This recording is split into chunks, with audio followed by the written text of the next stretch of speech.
Hola, ¿qué tal? Mi nombre es André y hoy les voy a hablar sobre mi tesis que se titula Construcción de la otredad cultural en el discurso audiovisual de la serie Al fondo hay sitio.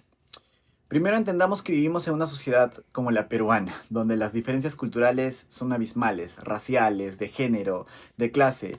Y no solo están presentes en la vida cotidiana, sino que también se reflejan en muchos lugares, muchas veces incluso se refuerzan en la televisión o en los medios de comunicación. Y Al fondo del sitio no es cualquier serie, es una producción gigantesca, una de las más importantes en la historia de la televisión peruana. Tiene muchas más de 10 temporadas, tiene miles de capítulos y ha sido vista por millones de personas. Por eso decidí usarla como base, como objeto de estudio para poder entender cómo es que se construyen este tipo de discursos sobre el otro. Desde el inicio, mi interés fue analizar una serie muy influyente como Al fondo hay sitio. Sentía que este tipo de series podría ser que podrían ayudar a reproducir estereotipos o por el contrario podrían cuestionarlos. Entonces en este análisis me enfoqué en un solo personaje específico. Mi personaje es la Teresita, porque en ella se cruzan tres elementos muy importantes para esta investigación de tesis. La clase social, el género y la raza o etnicidad, como queramos llamarlo. La Teresita es un personaje que está cargado de simbolismos, ¿no? Y podrían ser estereotipos también. Al mismo tiempo es muy querida por el público, así que habría que entender por qué este enlace. Me pregunté qué tanto estamos consumiendo sin cuestionar lo que realmente estos personajes representan. A partir de ahí nació mi pregunta principal, ¿no? ¿Cómo es que se construye el discurso audiovisual sobre las representaciones de los personajes? En este caso, la Teresita. Y mi objetivo general era exactamente eso. Es cómo se construye la otredad a través del discurso audiovisual, justamente en este personaje. Para hacerlo me propuse 4 objetivos específicos que están relacionados con mis dimensiones. El primero es a nivel visual, o sea, es cómo la visten, cómo la encuadran, cómo se muestra. El segundo es a nivel sonoro, que tiene que ver con su forma de hablar, los sonidos que la acompañan, la música. El nivel narrativo, es decir, qué rol cumple en la historia. Y finalmente tengo un nivel más profundo que es ideológico y simbólico, que es lo que se transmite, ¿no? Lo que representa socialmente y que tal vez no nos los dicen explícitamente. Para entender este análisis, primero tenemos que dejar en claro algunas cositas. Por ejemplo, en mi marco teórico hablamos de la otredad, que es una forma en la que dividimos nuestro mundo. Nosotros y ellos, es este muro prácticamente invisible, ¿no? Que hace que muchas veces hagamos que otros grupos sean inferiores, que no encajan o que no pertenecen. Por ejemplo, Edward Said decía, ¿no? De que en Occidente ha creado una imagen del otro para poder justificar su dominio.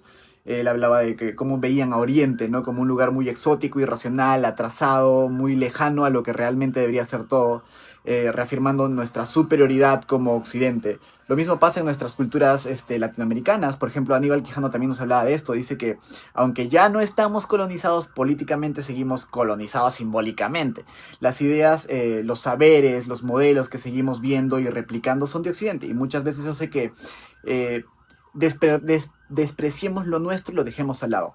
Gayatri también nos habla desde un lado un poco más feminista, subalterno, aquellas personas quienes ni siquiera se les permite hablar, por ejemplo, ¿no? A veces creemos que estamos representándolas bien, pero en realidad seguimos hablando por ellos porque al final los que terminan reproduciendo este tipo de contenido audiovisual o contenido en general son personas que están de este lado, del lado no de los otros, sino de los privilegiados. Eh, es importante escuchar las voces indígenas, las voces afrodescendientes, las mujeres. Esto ha sido históricamente excluido, no solamente políticamente, económicamente, en los medios de comunicación. También todo esto termina en la televisión, en la forma en la que representamos a los personajes, en la forma en la que reforzamos ciertas ideas sobre nuestra sociedad. Cuando la Teresita aparece, ¿de qué se están riendo las personas? ¿De qué tipo de relaciones amorosas, de aspiraciones tiene este personaje? La otredad no solo se construye por un factor simple, hay muchas intersecciones, muchas aristas. Eh, el pobre, el quechua, los provincianos, no hay de todo. Se separa, es una combinación de todas en realidad el tipo de la otredad. Eh, este problema genera una invisibilización aún mucho más fuerte de estas personas. Entonces, terminamos con personajes como la Teresita que terminan siendo caricaturizadas, siempre graciosas o exagerando en algunos momentos hasta su propio papel, ¿no? Quijano, Mignolo, por ejemplo, coinciden en que los medios reproducen estos patrones cuando en las ficciones hay jerarquías, no solo parte del guión, sino también tiene que ver con nuestra sociedad, cómo es que se ha construido el guión a partir de la sociedad. Es como una comedia, termina reforzando estereotipos muy peligrosos tal vez para nuestra propia sociedad, porque pues los terminamos replicando no solamente en la serie o en las películas, sino también en nuestro día a día.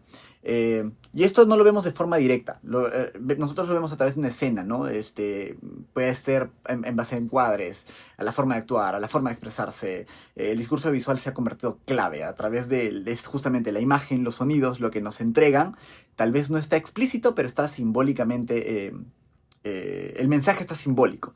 Lo audiovisual no es nada inocente, tiene un lenguaje muy propio, es un lenguaje que tiene poder, que cuando hablamos de televisión peruana, por ejemplo, eh, la televisión peruana ha sido usada muchas veces para reforzar estereotipos muy marcados en la sociedad. Y ni siquiera nos damos cuenta a veces que agarramos estos estereotipos porque nos dan risa, nos producen comedia. Es importante no solo analizar lo que se dice, sino también el cómo se dice, ¿no? Eso, el fondo. Bueno, en el proceso de investigación también se revisó dos grandes ejes, ¿no? Por un lado está el eje de las representaciones raciales y étnicas en la televisión, donde se revisaron 11 autores que me han ayudado a profundizar en el tema, en cómo se tratan a las comunidades marginadas y dentro de los medios especialmente. Por otro lado está el eje del discurso de los estereotipos raciales. Aquí se han analizado 8 autores clave, autores como Downing, Gamill, coinciden en que, aunque la televisión ha tenido muchos avances, todavía se mantienen las representaciones muy estereotipadas. Incluso cuando intentan dar diversidad, lo que hacen en realidad es dar una mirada muy superficial del personaje y terminan distorsionándola y terminan llegando a lo mismo en realidad, a dar más estereotipos. Investigadores como Sowa, Bronstein, alertan que el problema en realidad podría empezar desde mucho más antes de la producción. Hablamos del casting, o sea, desde el inicio, cuando ya estamos pensando en qué personaje va a haber. Sabemos a quién le vamos a dar protagonismo y a quién no. Esto podría traer problemas incluso desde el inicio de la percepción, desde el inicio de la concepción de la idea de un producto audiovisual.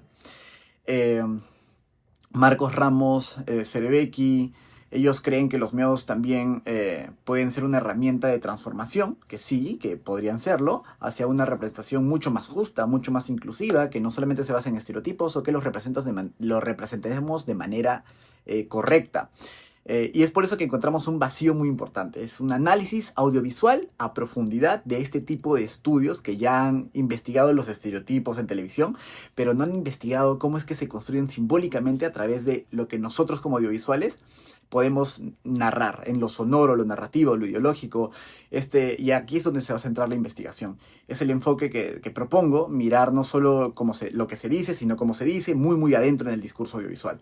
Es algo que aún siento que no se ha explorado lo suficiente y que necesita este análisis a detalle. Para desarrollar esta tesis, he optado por definitivamente una metodología cualitativa, con un diseño de análisis de contenido audiovisual, con mis fichas de análisis. El caso específico es el que ya mencioné, el de la serie Al fondo del sitio, ¿no? Del personaje específico es la Teresita, porque tiene estos elementos que encarna perfectamente a lo que estoy buscando. La muestra está compuesta por 25 capítulos de la primera temporada del 2009 y 25 capítulos de la temporada de regreso. Es decir, que analizaré 50 capítulos distribuidos entre distintos momentos clave de la serie de esas dos temporadas. Además, tomaré en cuenta personajes que representen alguna diferencia de estratos sociales, étnicos, que tengan comunicación o una interacción directa con la Teresita. La técnica que uso es el análisis de contenido cualitativo y mi instrumento principal pues es una ficha técnica de análisis de contenido con 4 dimensiones, 27 ítems y más de 55 indicadores específicos para observar aspectos justamente visuales, sonoros, narrativos, ideológicos y simbólicos que están dentro del último juntos. Esta ficha fue evaluada y validada por 2 especialistas. Tenemos a Carlos Espinal, que tiene una experiencia amplia en análisis de redes, grupos sociales, y Gabriel Ugarte, que es una antropóloga con mucho recorrido que trabaja en comunidades andinas, que ha investigado profundamente sobre los estereotipos culturales y la forma en la que estos repercuten. Hasta la fecha ya se han analizado 8 capítulos y estamos analizando, y pretendo analizar el resto de los 50 que ya se ha establecido. Como esta investigación no solo quiero con esta investigación no solo quiero entender cómo se representa la otredad en la televisión peruana, sino también abrir una conversación sobre el poder del audiovisual.